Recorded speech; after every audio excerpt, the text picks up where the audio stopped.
Hello everyone, आरंभ पाठशाला YouTube channel में आप सभी का स्वागत है।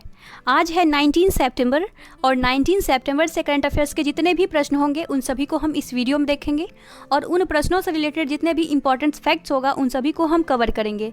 तो वीडियो को लास्ट तक देखें और अगर आप हमारे इस चैनल पर नए हैं तो इस चैनल को सब्सक्राइब करें, साथ में बेल आइकन को भी प्रेस करें। और अगर आपको मेरा ये वीडियो अच्छा लगता है और महत्वपूर्ण लगता है तो इस वीडियो को ज़्यादा से ज़्यादा शेयर करें और लाइक करें। वीडियो के अंत में आपसे एक रिवीजन का प्रश्न पूछा जाता है, तो उस प्रश्न का आंसर आप लोग कमेंट बॉक्स में दें। तो चलिए शुरू करते हैं आज का पहला प्रश्न से। आज का पहला प्रश्न है, हाल ही में विश्व बांस दिवस कब मनाया गया है? तो इसका आंसर है ऑप्शन नंबर ए 18 सितंबर। 18 सितंबर को प्रत्येक वर्ष वर्ल्ड बम्बू डे के रूप में मनाया जाता है। इस दिवस को मनाने का मुख्य उद्देश्य है बांसों के लाभों के बारे में जागरूकता बढ़ाना और रोजमर्रा के उत्पादकों में इसके उपयोग को बढ़ाना इसका मुख्य उद्देश्य है। और 18 सितंबर को एक और दिवस मनाया जाता है, विश्व जल निगरानी दिवस, वर्ल्ड वाटर मॉनिटरिंग डे। तो आप लोग इन दोनों दिवस को याद रखेंगे। चलिए हम अन्य सभी ऑप्शंस की बात करते हैं। तो 15 सितंबर को मनाया जाता है इंटरनेशनल डे ऑफ डेमोक्रेसी और 16 सितंबर को मनाया जाता है वर्ल्ड ओजोन डे और 17 सितंबर को मनाया जाता है वर्ल्ड पेशेंट सेफ्टी डे और अब 18 सितंबर को मनाया गया है वर्ल्ड बम्बू डे। और इस बार की जो विश्व बांस दिवस की जो थीम है, तो इस बार की थीम है बम्बू नाव। तो चलिए नेक्स्ट प्रश्न की ओर चलते हैं। हाल ही में प्रधानमंत्री नरेंद्र मोदी ने किस राज्य में ऐतिहासिक कोसी रेल मेगा ब्रिज का उद्घाटन किया है? तो इसका आंसर है option number C Bihar. Bihar में प्रधानमंत्री नरेंद्र मोदी के द्वारा एक ऐतिहासिक कोसी रेल मेगा ब्रिज का उद्घाटन किया गया है। और अब यहाँ बात आई है बिहार की, तो चलिए हम इसको इंडिया के मैप में देखते हैं। बिहार का लोकेशन ये है, इंडिया के मैप में बिहार का लोकेशन। और यह भारत का सर्वाधिक जनसंख्या घनत्व वाला राज्य है और इसका जो जनसंख्या घनत्व है वह है 1106 किलोमीटर स्क्वायर। और यह भारत का क्षेत्रफल की दृष्टि से 13वां राज्य है और बिहार का कुल क्षेत्रफल है 94,163 किलोमीटर स्क्वायर। और प्रेजेंट टाइम में जो बिहार के चीफ मिनिस्टर हैं वो है नीतीश कुमार और प्रेजेंट टाइम में यहाँ के गवर्नर है फागू चौहान। चूँकि बिहार में द्विसदनात्मक शासन प्रणाली है तो यहाँ पे विधानसभा की सीटों की संख्या है 243, विधान परिषद की सीटों की संख्या है 75, लोकसभा की सीटों की संख्या है 40 और राज्यसभा की सीटों की संख्या है 16। हाल ही में किस राज्य में अन्य उत्सव का उद्घाटन किया गया है? तो इसका आंसर है option number B Madhya Pradesh. Madhya Pradesh में अन्य उत्सव का उद्घाटन किया गया है और मध्य प्रदेश में ऐसे लोग जो कि राशन कार्ड की सुविधा से वंचित हैं, तो मध्य प्रदेश में ऐसे लगभग 37 लाख लोग को चुना गया है और उसे राशन कार्ड की सुविधा प्रदान की जाएगी। और अब यहाँ बात आई है मध्य प्रदेश की, तो चलिए हम इसको इंडिया के मैप में देखते हैं। मध्य प्रदेश का लोकेशन है, इंडिया के मैप में मध्य प्रदेश का लोकेशन और इसका कैपिटल है भोपाल। प्रेजेंट टाइम में यहाँ के जो चीफ मिनिस्टर हैं वो है शिवराज सिंह चौहान और प्रेजेंट टाइम में यहाँ के जो गवर्नर हैं वो है आनंदीबेन पटेल। मध्य प्रदेश में विधानसभा की सीटों की संख्या है 280, लोकसभा की सीटों की संख्या है 29 और राज्यसभा की सीटों की संख्या है 11। हाल ही में किस बैंक ने अपना घर ड्रीमर्स होम लोन योजना की शुरुआत की है? तो इसका आंसर है option number C ICICI। ICICI ने अपना घर ड्रीमर्स होम लोन योजना की शुरुआत की है। और अब यहाँ बात आई है ICICI की, तो चलिए हम इसके बारे में जानते हैं। फुल फॉर्म है industrial credit and investment corporation of India और इसकी स्थापना हुई है 1994 में और इसका हेडक्वार्टर है मुंबई में। प्रेजेंट टाइम के इसके CEO हैं संदीप बख्शी। तो चलिए नेक्स्ट प्रश्न की ओर चलते हैं। हाल ही में किस भारतीय एयरलाइन ने नए विमानों में वाईफाई सेवा देने की घोषणा की है? तो इसका आंसर है option number D Vistara. Vistara airline company ने अपने नए विमानों में वाईफाई सेवा देने की घोषणा की है और इस प्रकार विस्तारा अपनी उड़ानों में वाईफाई कनेक्टिविटी शुरू करने वाले पहली एयरलाइन भारतीय कंपनी बन गया है। तो चलिए नेक्स्ट प्रश्न की ओर चलते हैं। हाल ही में PR कृष्णन कुमार का निधन हो गया है, वे कौन थे? तो इसका आंसर है ऑप्शन नंबर बी चिकित्सक। PR कृष्णन कुमार जो कि एक आयुर्वेदिक चिकित्सक थे और इनका अब हाल ही में निधन हो गया है और इनको वर्ष 2009 में पद्मश्री से सम्मानित किया गया था। तो चलिए नेक्स्ट प्रश्न की ओर चलते हैं। हाल ही में किस राज्य के स्वास्थ्य मंत्री ने बाइक एम्बुलेंस सेवा की शुरुआत की है? तो इसका आंसर है option number B Rajasthan.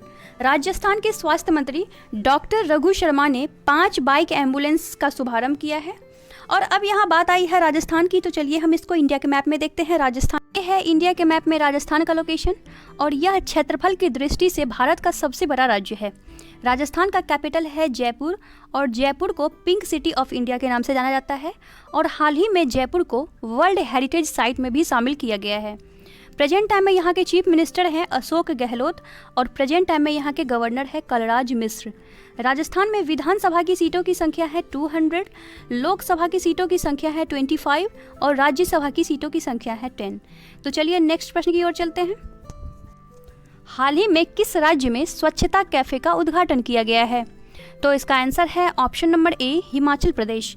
Himachal Pradesh के सोलन जिले के नालागढ़ में स्वच्छता कैफे का उद्घाटन किया गया है, और इस कैफे का संचालन लक्ष्मी और दुर्गा महिला स्वयं सहायता समूह SHG द्वारा सेल्फ हेल्प ग्रुप द्वारा किया जा रहा है। और इस कैफे की मुख्य आकर्षण बात यह है कि यह पारंपरिक भोजन जैसे मक्के की रोटी और सरसों की साग, मक्खन, लस्सी आदि को सर्व करेगा। तो अब यहाँ बात आई है हिमाचल प्रदेश की, तो चलिए हम इसको इंडिया के मैप में देखते हैं। हिमाचल प्रदेश का लोकेशन ये है इंडिया के मैप में हिमाचल प्रदेश का लोकेशन, और यहाँ की कैपिटल है शिमला, और यहाँ की जो समर कैपिटल है वह है धर्मशाला। प्रेजेंट टाइम में यहाँ के चीफ मिनिस्टर हैं जयराम ठाकरे, और प्रेजेंट टाइम में यहाँ के जो गवर्नर है वो है बंडारू दत्तात्रेय।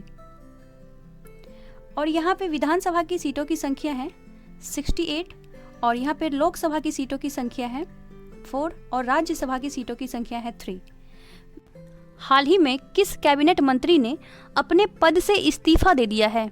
तो इसका आंसर है ऑप्शन नंबर ए, केंद्रीय खाद्य प्रसंस्करण उद्योग मंत्री हरसिमरत कौर बादल ने अपने पद से इस्तीफा दे दिया है, और इनके स्थान पर नरेंद्र सिंह तोमर, जो कि हमारे कृषि एवं किसान कल्याण मंत्री, ग्रामीण विकास मंत्री, पंचायती राज मंत्री हैं, तो अब इन्हें केंद्रीय खाद्य प्रसंस्करण उद्योग मंत्रालय का भी अतिरिक्त पदभार प्रदान किया गया है। तो चलिए नेक्स्ट प्रश्न की ओर चलते हैं। ने AICT का उत्कर्ष संस्थान विश्वकर्मा पुरस्कार जीता है? तो इसका आंसर है option number A, college of engineering Pune. College of engineering Pune ने all India council for technical education के द्वारा विश्वकर्मा पुरस्कार जीता है। तो चलिए नेक्स्ट प्रश्न की ओर चलते हैं। हाल ही में किस राज्य सरकार ने 35 लाख MSMEs को बाजार सहायता प्रदान करने के लिए सिडबी के साथ समझौता ज्ञापन पर हस्ताक्षर किया है? तो इसका आंसर है ऑप्शन नंबर ए, गुजरात। गुजरात सरकार ने सिडबी के साथ MSME बाजार को सहायता प्रदान करने के लिए समझौता किया है, जिसका मुख्य उद्देश्य राज्य का लक्ष्य आत्मनिर्भर को बढ़ाना और राज्य के 35 लाख MSMEs उद्योग की क्षमता को बढ़ाना इसका मुख्य उद्देश्य है। तो चलिए नेक्स्ट प्रश्न की ओर चलते हैं। ये है इंडिया के मैप में गुजरात का लोकेशन, और इसकी स्थापना हुई थी 1 मई 1960 में इसकी स्थापना हुई थी, और गुजरात का जो कैपिटल है वो है गांधीनगर, और प्रेजेंट टाइम में यहाँ के जो चीफ मिनिस्टर हैं वो है विजय रूपानी, और प्रेजेंट टाइम में यहाँ के गवर्नर है आचार्य देवव्रत। गुजरात में विधानसभा की सीटों की संख्या है 182, लोकसभा की सीटों की संख्या है 26 और राज्यसभा की सीटों की संख्या है 11। अगर हम नेशनल पार्क की बात करें तो यहाँ पर स्थित है गिर national park, marine national park, Vansda national park और ब्लैक बुक नेशनल पार्क, और गुजरात में ही स्थित है गल्फ ऑफ कच्छ। गुजरात से आप लोग एक पॉइंट्स और याद रखेंगे कि गुजरात के अहमदाबाद, जो कि गुजरात का सबसे बड़ा सिटी है, तो गुजरात के अहमदाबाद में विश्व का सबसे बड़ा क्रिकेट स्टेडियम स्थापित किया गया है। तो इतने सारे पॉइंट्स आप लोग याद रखेंगे। तो चलिए नेक्स्ट प्रश्न की ओर चलते हैं। हाल ही में किस राज्य ने सौर ऊर्जा बनाने में प्रथम स्थान प्राप्त किया है? तो इसका आंसर है ऑप्शन नंबर ए, राजस्थान। राजस्थान ने सौर ऊर्जा बनाने में प्रथम स्थान प्राप्त किया है। तो चलिए नेक्स्ट प्रश्न की ओर चलते हैं। तो फ्रेंड्स, ये है आज का अंतिम प्रश्न। हाल ही में चौथे वैश्विक आयुर्वेद शिखर सम्मेलन का उद्घाटन किसने किया है? तो इसका आंसर है ऑप्शन नंबर ए, वेंकैया नायडू। प्रेजेंट टाइम के हमारे उपराष्ट्रपति वेंकैया नायडू के द्वारा वर्चुअल माध्यम से चौथे वैश्विक आयुर्वेद शिखर सम्मेलन का उद्घाटन किया गया है। तो फ्रेंड्स, चलिए हम आज के रिवीजन के प्रश्न की ओर चलते हैं। तो फ्रेंड्स, आज के रिवीजन का प्रश्न है, हाल ही में उत्तर प्रदेश सरकार ने आगरा स्थित मुगल म्यूजियम का नाम किसके नाम पर रखने की घोषणा की है? तो फ्रेंड्स, इस प्रश्न का आंसर आप लोग कमेंट बॉक्स में दें। तो फ्रेंड्स, ये था आज का इम्पोर्टेंट प्रश्न। आई होप आपको मेरा ये वीडियो अच्छा लगा होगा और बहुत कुछ सीखने को मिला होगा। और अगर आपको मेरा ये वीडियो अच्छा लगा है तो इस वीडियो को ज़्यादा से ज़्यादा शेयर करें। एटलीस्ट 1 स्टडी ग्रुप में इस वीडियो को ज़रूर शेयर करें ताकि सभी को लाभ मिल सके। और अगर आप हमारे इस चैनल पे नए हैं तो इस चैनल को सब्सक्राइब करें, साथ में बेल आइकन को भी प्रेस करें, क्योंकि जब तक आप बेल आइकन को प्रेस नहीं करेंगे तब तक हमारी किसी भी वीडियो की नोटिफिकेशन आपको नहीं मिल पाएगी। तो बेल आइकन को प्रेस करके ऑल नोटिफिकेशन को क्लिक करें। तो फ्रेंड्स, चलिए मिलते हैं कल एक नए वीडियो के साथ। Thank you.